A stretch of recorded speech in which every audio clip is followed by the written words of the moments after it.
We know a lot of people had an awful lot to say about Miley and Robin Thicke's racy performance. But listen to this. Today, the Federal Communications Commission revealed that tons of viewers actually wrote in to them to complain about the performance on MTV. And wait until you hear some of these complaints. There was another well-known critic of Miley's performance, Robin Thicke's mother, the legendary actress and singer Gloria Loring. There she is right now from Hollywood for a Showbiz Newsmaker interview. Gloria, by the way, also the author of the new book, Coincidence is God's Way of Remaining Anonymous. Put Gloria back on the screen. Look at you. You look fantastic. It is so great to have you here, Gloria. Well, thank you. It's my pleasure. Oh, my gosh. You know, when they said, oh, we want to talk about Miley Cyrus, I wanted to say, oh, honey, that was so 3 weeks ago. But evidently not. Yeah. No, I mean, and what she did, you know, along with the title of your book, no coincidence at the VMAs at all, because as you well know as a performer, it was meticulously planned. But today, it was fascinating to see that the Smoking Gun website reported on some of the FCC complaints, and a lot of them, of course, mention your son, Robin. One person actually wrote this: Miley touched the genitals of an older man while performing music. Another said she was, quote, acting like a devil, flicking that tongue as demons do, and that she implied sexual acts with bears. And listen, Gloria, I get that people get fired up and they write letters, but here's our first burning question to you tonight. Was what Miley did really so outrageous that the government needs to get involved, or is that just nuts to you? I don't know about government involvement. I think if people tune into the VMAs, they're going to see what they're going to see. I mean, you know, the outrageousness is always there. I've not been someone who viewed the VMAs, and then suddenly my son was on it, and another show said, hey, we'd like to watch you as your son possibly wins an award, and we'll put a camera on you. And you see, my only experience of Miley Cyrus, because I hadn't seen her recent incarnation, was as Hannah Montana, flipping channels a couple times and saying, oh, that's Billy Ray's girl. Oh, isn't she cute?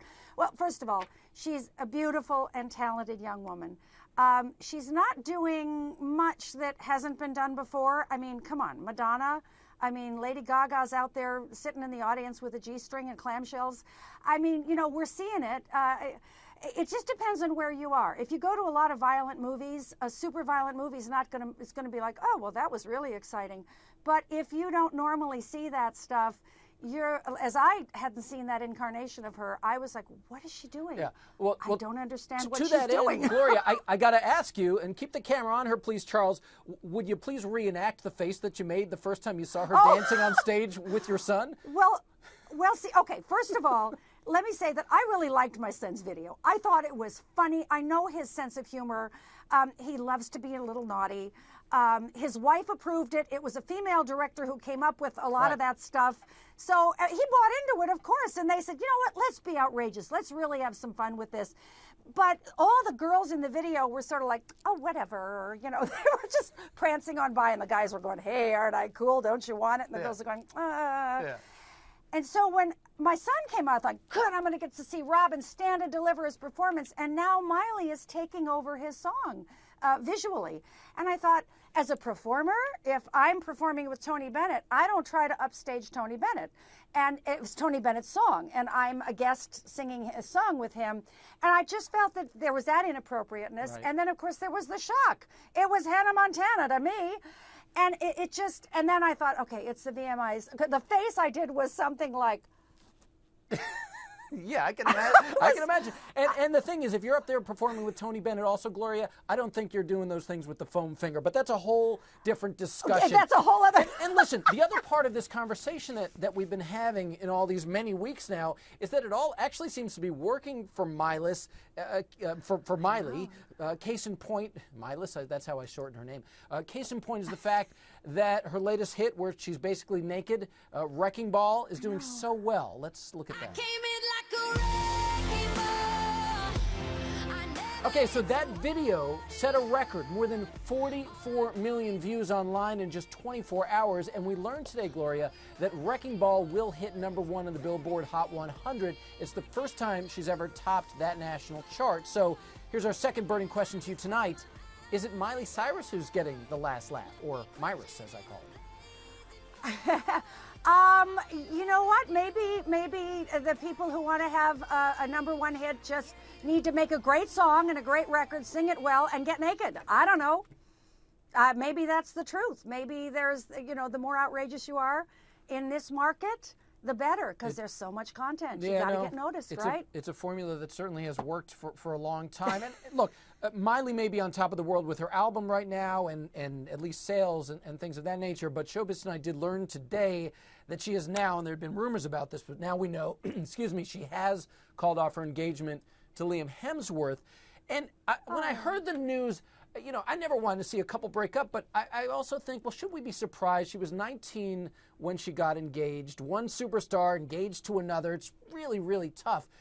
Does it seem to you, from what you may know, or just the idea that these were these two young superstars, it was kind of doomed from the start?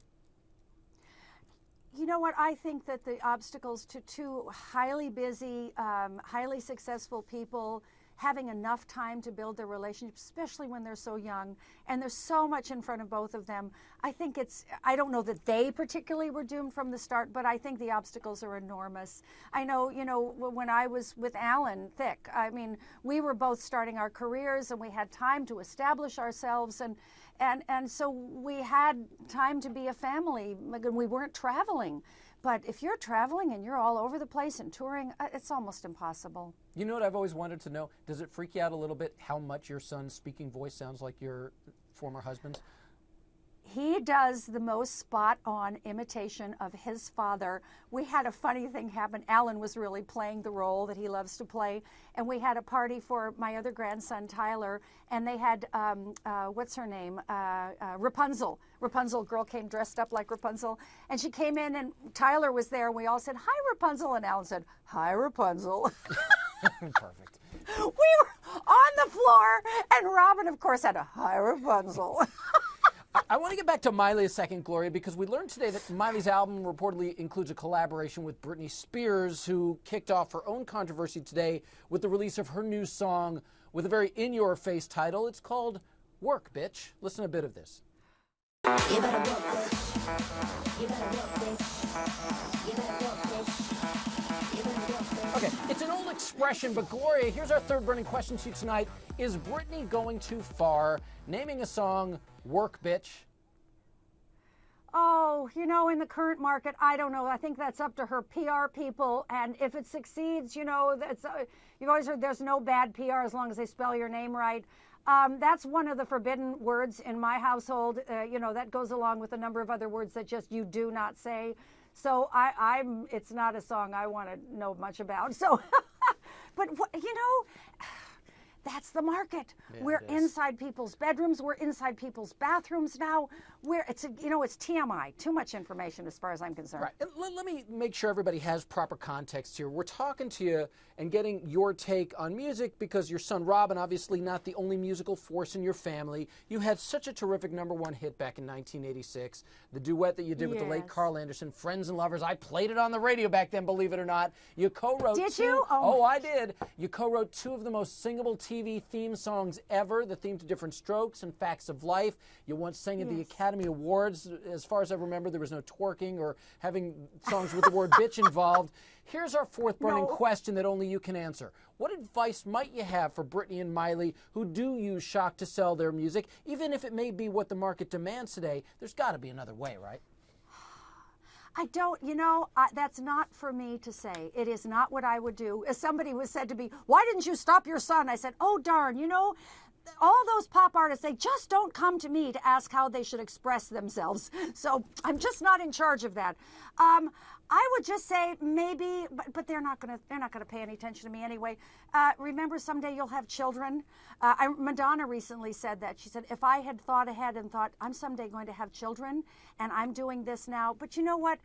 Anybody out there who has never engaged in excess, step up and let's talk about Miley and Britney, okay? Because I've engaged in excess in my life, and I'm sure glad there were no TMZs around at the time. You'll have to share those stories with us another time, Gloria, but it's been great having you here and getting your insight. Thank you so much. Really a pleasure having you. Thank you. And again, Gloria's new book is entitled Coincidence is God's Way of Remaining Anonymous.